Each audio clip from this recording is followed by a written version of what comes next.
जय जय श्री। हिरण्याकश्यपु के आदेश पर सबने तो भगवान का भजन बंद कर दिया, लेकिन प्रहलाद करते।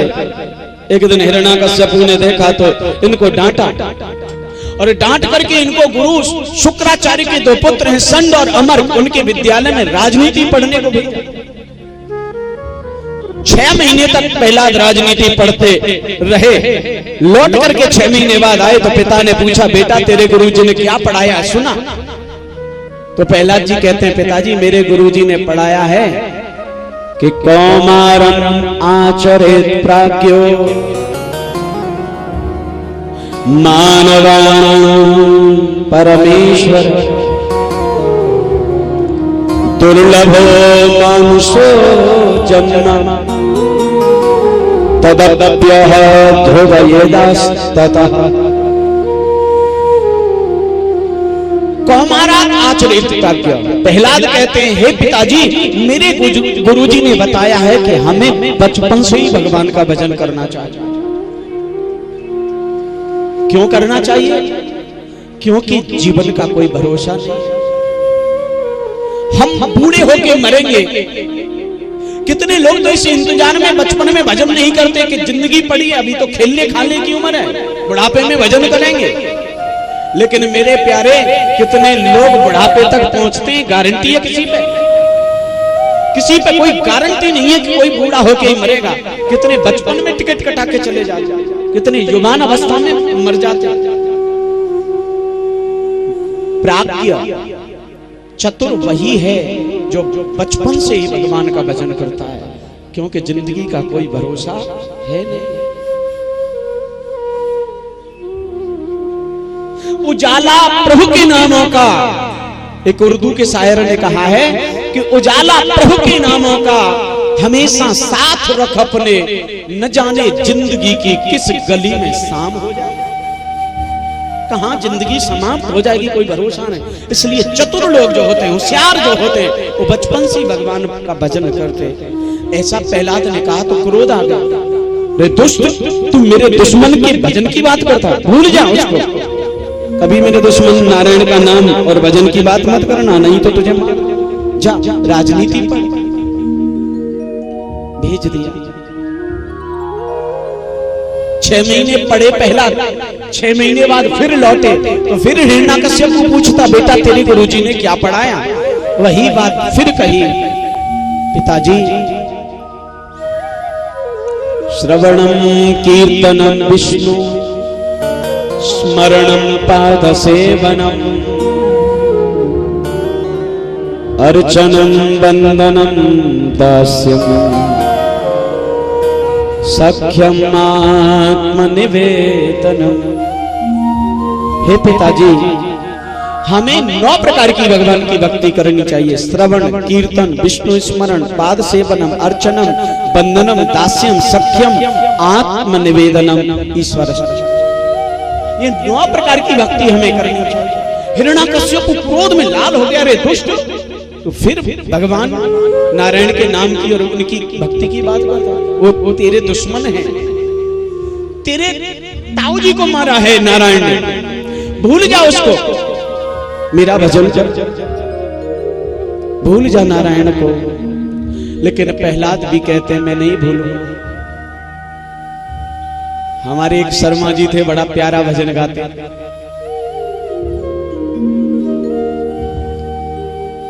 हिरण्याकश्यप कहता, भूल जा भगवान नारायण के नाम को, भगवान को। और प्रहलाद कहते हैं कि पापा जी, पापा जी भूलू नहीं हरि नाम को, प्रभु नाम को। कितने जुल्म तुम मुझ पे करवा चुके हो, ना जाने किस किस पे तुम मरवा चुके हो। पापा जी भूल नहीं हरि नाम को प्रभु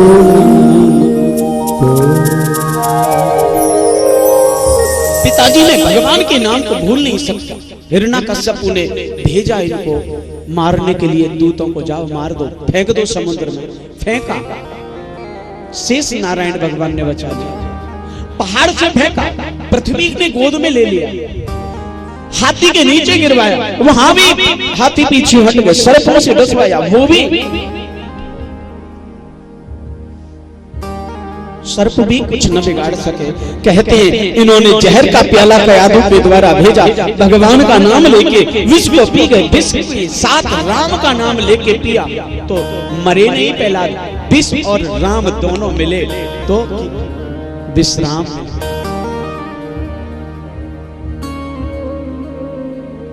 एक होली नाम की हिरण्यकश्यपु की बहन थी सिंह का, जिसके बेटे रावण थे। उसने कहा भैया मेरे पास एक ओढ़नी है, अग्नि जला नहीं पाएगी, उसको ओढ़ करके बैठ जाऊं तो कूड़ा करकट इकट्ठा करो और उसमें मैं प्रहलाद को लेके बैठ जाऊंगी, आग लगा देना, ये जल के राख हो जाएगा, मैं बच जाऊंगी। यही हुआ, कूड़ा करकट इकट्ठा करके लेके होली बैठ गई सिंह का प्रहलाद को, और प्रहलाद राम नाम जप रहे हैं और बंधु आग लगा दी गई। आग धीरे धीरे सुलग रही है। अग्नि देवता सोचते मैं अपने भक्त को कैसे जलाऊं, लेकिन पवन बेग को आदेश मिला, पवन बड़ी तेज से हवा आई और इतनी तेज आई कि जो ओढ़नी ओढ़ रखी होली ने उड़ी हवा से और प्रहलाद के ऊपर गई और अग्नि ने विकराल रूप धारण करके धू-धू करके होली को जला दिया। प्रहलाद बच गए। हिफाजत जिस सफीना की उसे मंजूर होती है, हिफाजत जिस सफीना की इसे मंजूर होती है, किनारे तक उसे तूफान छोड़ने आते हैं। फानूस बनकर जिसकी हिफाजत हवा करे, वो समा भी क्या बुझे जिसे रोशन खुदा करे। जगत में जिसका जगत पिता रखवाला, उसे मारने वाला जग में कोई नहीं निहारा। जगत में जिसका जगत पिता। गुस्सा आ गई तो पूछने लगे, रे दुष्ट तू मरता नहीं, कौन बचाता है तुझे? बोले वही गोविंद बचाता है। कौन? भगवान। कहाँ रहता है? बोले सर्वत्र रहता है। इस खम्भे में है? बोले हाँ है। एक गदा का प्रहार किया, जैसे ही हिरण्यकश्यपु ने गदा का प्रहार किया, गदा के लगते ही खम्मा टूट करके धड़क धड़क नीचे गिर गया। और केवल खम्मा नहीं टूटा, कथा आती है कि सत्यम विधातुम निज भृत्य भाषितम व्याप्तुम च भूतेषु खिलेषु चात्मना। अदृश्यता अद्भुत रूप मुद्वहन स्तंभे सभाया नम्रगम न मानुषम। अद्भुत रूप धारण करके अपने सत्यम विधातम निज भृत्य भाषितम, निज भृत्य, निज माने अपने, भृत्य माने भक्त की, भाषितम माने कही हुई वाणी को सत्यम विधातम सत्य करने के लिए कौन? व्याप्तिम च भूतेषु अखिलेषु चात्मना। अखिल भूत प्राणियों में जो परमात्मा बसा है, अद्भुत रूप धारण करके स्तंभे सभायां मृगम न मानुषम। स्तंभ के अंदर से सभा के मध्य में भगवान प्रकट हो गए। न मनुष्य है न मानव, सिंह का मुख और मानव का शरीर, ऐसा नरसिंह अवतार धारण कर लिया। बोले नरसिंह भगवान की।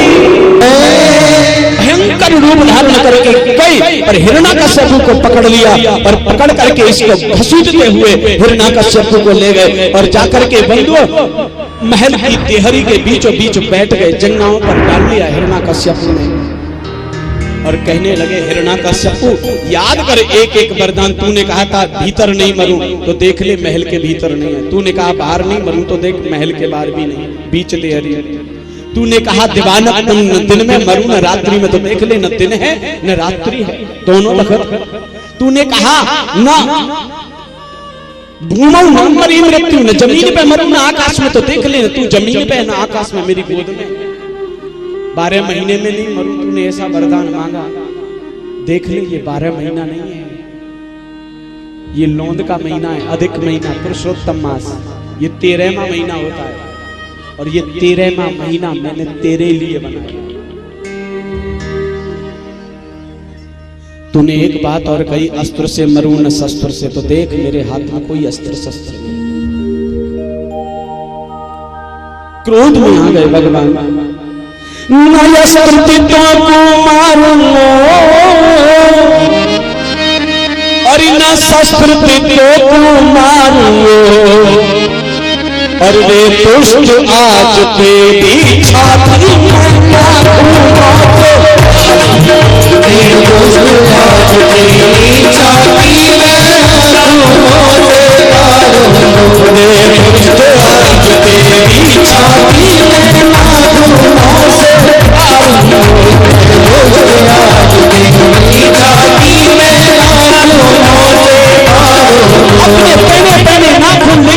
हिरण्यकश्यप के पेट में फंसा दिए और इसकी पेट को फाड़ करके इसकी आंतों को निकाल लिया भगवान ने, और अपने गले में डाल करके भगवान क्रोध में आवेश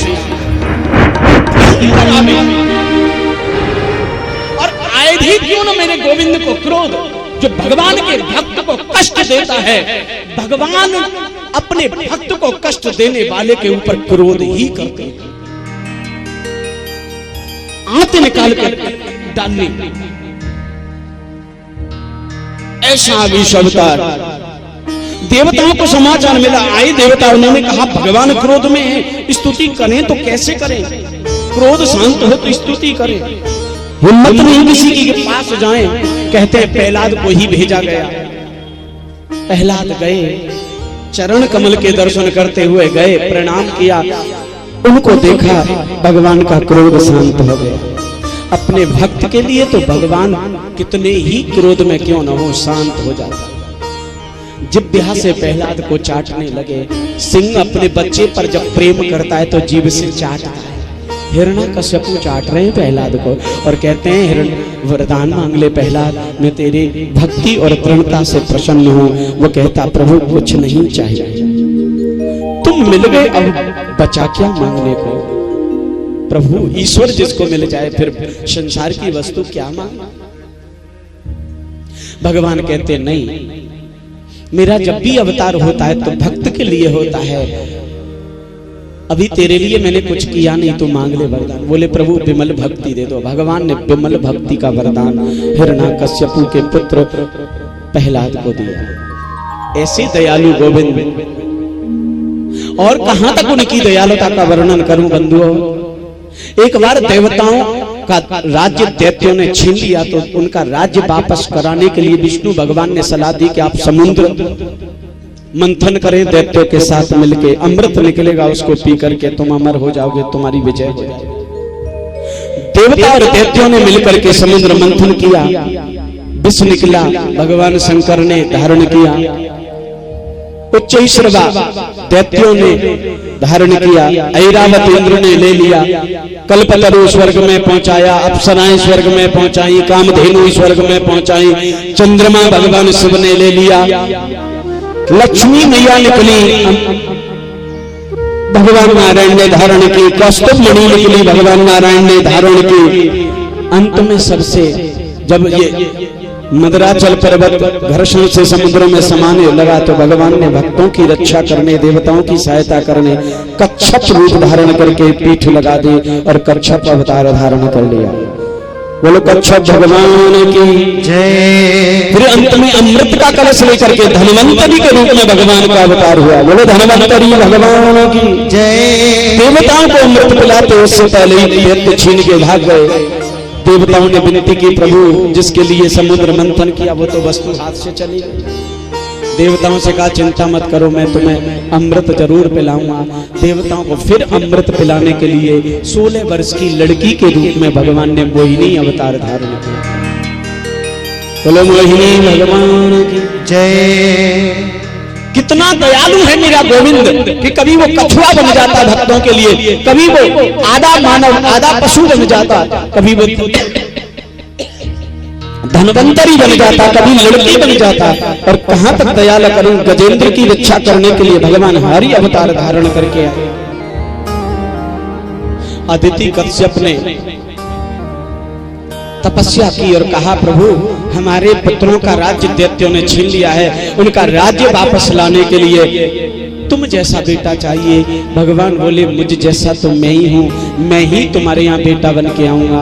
तो बंधुओं तब भगवान अदिति कश्यप के यहाँ पे छोटे से रूप में 52 अंगुल के रूप धारण करके भगवान का 52 अवतार हो गया। बोले वामन भगवान की जय। और भेष बना करके वामन का चले हैं कहाँ? राजा बलि के यहाँ। एक भजन गुनगुना लें, फिर उसके बाद आगे की कथा में।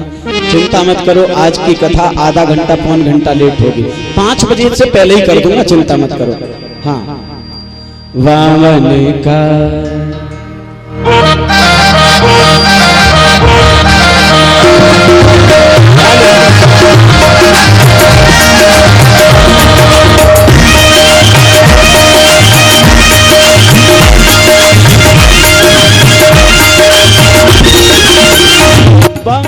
बनाया, बलि राजा को चलने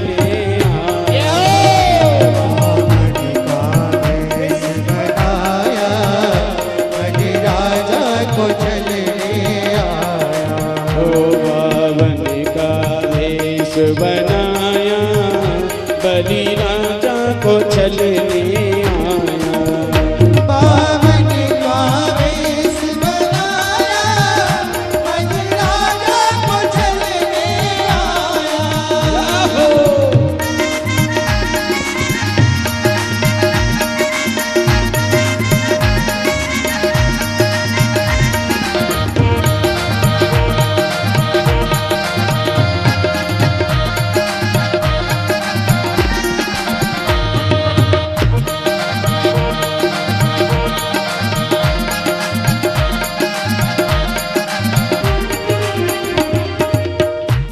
गले फूलों की माल हाथ छत्र है विशाल, गले फूलों की माल हाथ छत्र है विशाल, गले फूलों की माल हाथ छत्र है विशाल, गले फूलों की माल हाथ छत्र है विशाल। हो माथे पे तिलक लगाया, बलि राजा को चलने आया। हो माथे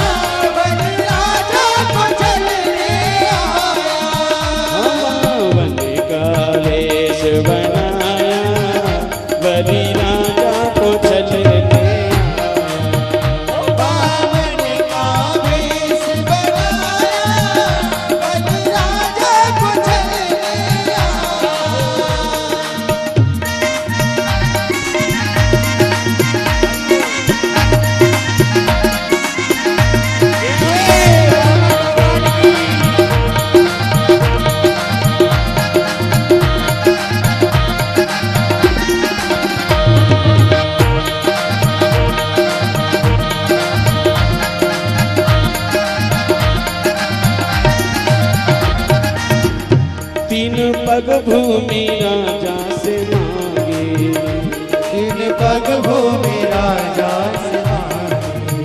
ओ राजा बलि ने भर दी है हानि, राजा बलि ने भर दी है हानि। ओ बलि